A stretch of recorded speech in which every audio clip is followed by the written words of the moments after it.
let's go. Brian Flores, he responded to Tua. Yesterday, Ben, I basically said that I thought Tua got the bag. He's the franchise quarterback. Why even go that route? You know what I mean? He won. Brian Flores got fired. He's the franchise quarterback. He was wrong, okay?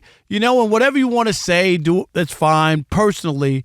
But publicly, I didn't think there was a place. But Brian Flores, who spoke, Ben, said his feelings were hurt. Let's take a listen. Yeah. Specific to, the comments that were made by Tua, I just want to say, look, I'm genuinely happy for the success that Tua's had, and I really wish him nothing but the best. And, player relationships are very important to me.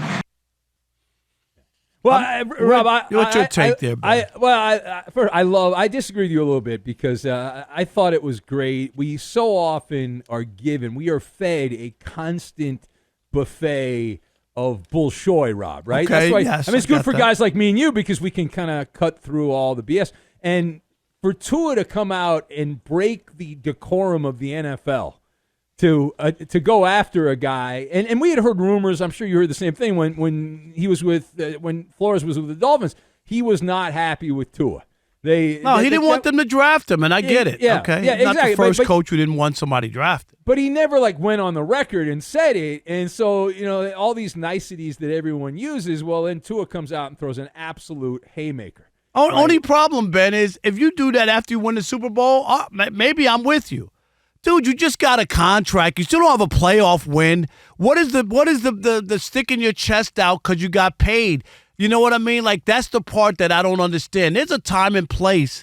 If you that's why he did it, Rob. He got paid. That's why he did it. He's got his money now. But he's not going to win the Super Bowl, so you don't have to worry about it. If he's waiting to win the Super Bowl, he's going to be an old man. Yeah, I guess you might be right about that. There's nothing to wait for. Yeah, but the thing that is fascinating is that Tua is also, it's a confessional to me, is that he's admitting he cannot handle that hardline coaching style, which I'm a little younger than you, Rob, but I kind of grew up with that approach to coaching. They kind of yelled at you, the drill sergeant approach, and it's obvious Tua, and there's a lot of the players today can't handle that. And this is the participation trophy era. You know what I mean? Everybody gets patted on the butt and is handed a trophy. Yeah, well, that's the thing. Tua's admitting, hey, I'm driving a Mr. Softy truck here. I can't handle. I can hear the music right now. Do do do do do do do do do do. I like the soft serve, man. I can't handle you being a despot old school coach. And Brian Flores' style would be, and I don't know the guy. I've just seen him in interviews. He seems like he's from the Belichickian old school straight shooter style, and that's a tough sell. Rob, it is a tough sell today, and Tua admitted, though, he can't handle that, and he just went for the jugular. He wants to have everything rainbows and lollipops like he has right now with his new coach.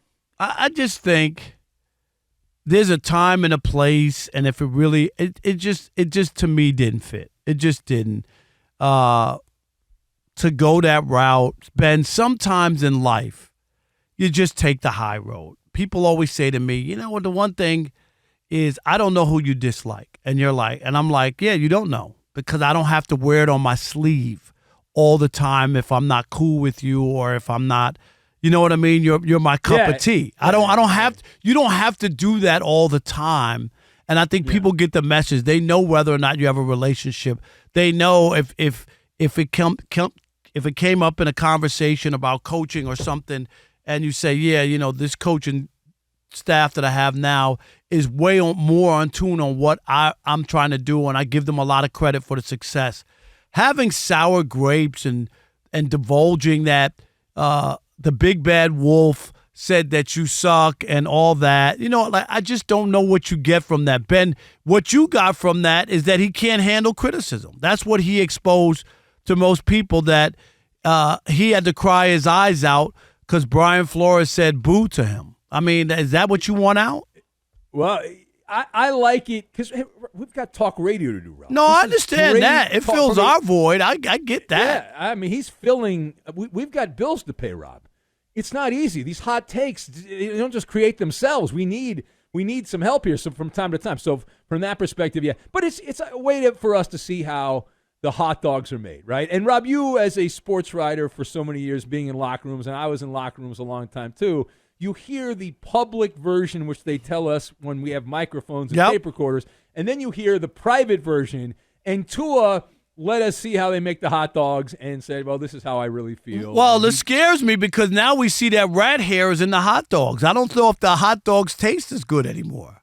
Well, if you don't want to know what's in the hot dogs. I mean, you got to go. No, I'm afraid. Those kosher dogs. I don't even know those are good either, though. I have no idea. Well, the kosher dogs, at least, Ben, they have to answer to even higher authority. I mean, more than the government. Well, supposedly. But I'm a Costco hot dog guy, Rob. I like the greatest deal out there. Oh, that is what the drink and the hot dog for $1.50. You can't beat that. Same price since the 1980s. That's the way to do it. Unbelievable. Only thing is, the last time I had a Costco hot dog, I think it had a tail on it, so I wasn't sure. Was it still barking, Rob, when you put the mustard in the? Do you put ketchup on a hot dog, or is it just mustard? I do a little bit of both. Do you? People give me odd looks because I go mustard, ketchup, mustard. I go like back and people look at me weird when I'm online there, and they're like, "You're not supposed to put ketchup on it." Right. I'm like, you know what? Yeah. I love in New York. If you had the Sabret hot dogs from the street, yeah, delicious. The dirty water hot dogs are what we call in New York, and spicy brown mustard and the red onion sauce, Ben. Nothing better. I'm telling you. Well, and Rob, then, if you're eating a New York street hot dog, then you shouldn't complain about any hot dog anywhere, Rob. Okay? You should just embrace any hot dog from any location if you're eating a street dog in New York. They don't clean those stands. No, that's why they call them dirty water hot dogs. I know. And the guy selling the dogs, where does he wash his hands? I'm just saying. I like the pretzels, but those are like hanging off the side of the cart. Those big pretzels. They're probably like running along the street in Manhattan. You're like, oh, that's disgusting. It's terrible. Although Philadelphia, I got to tell you, Rob, unpopular opinion, for you as a New Yorker, but the Philadelphia pretzel, better than the New York pretzel. Really? Wow. Yeah, that's a hot take, Rob. Okay, that is a hot take. Yeah. All right, and even more hot take. All right, so what do you make of this feud here or back and forth? Brian Flores just said, hey, I'm happy for him, and just kind of left it.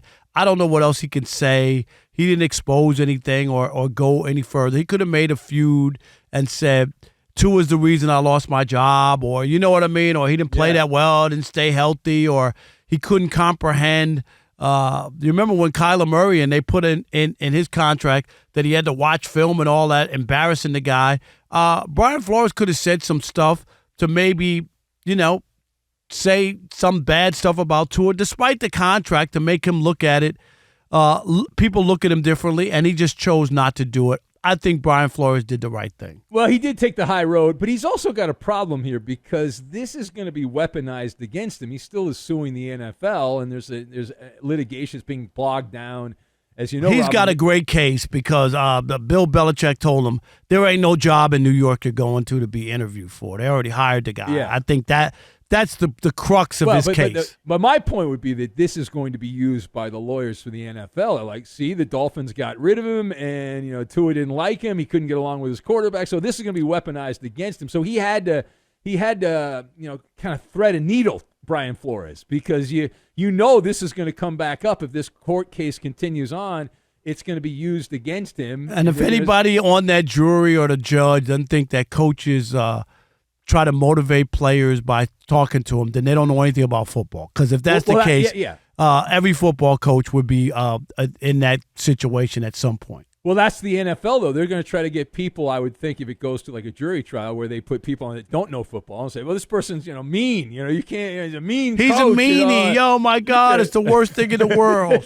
It's horrible. How dare you? It's like, hey, we've had some, in radio, Rob, I've had some abrasive bosses over the years, right? We've, I'm sure you have at different stations you worked at and whatnot, and you do your thing, and some people you like and some people you don't like, and you still got a job to do, right? No doubt. They're draconian or not.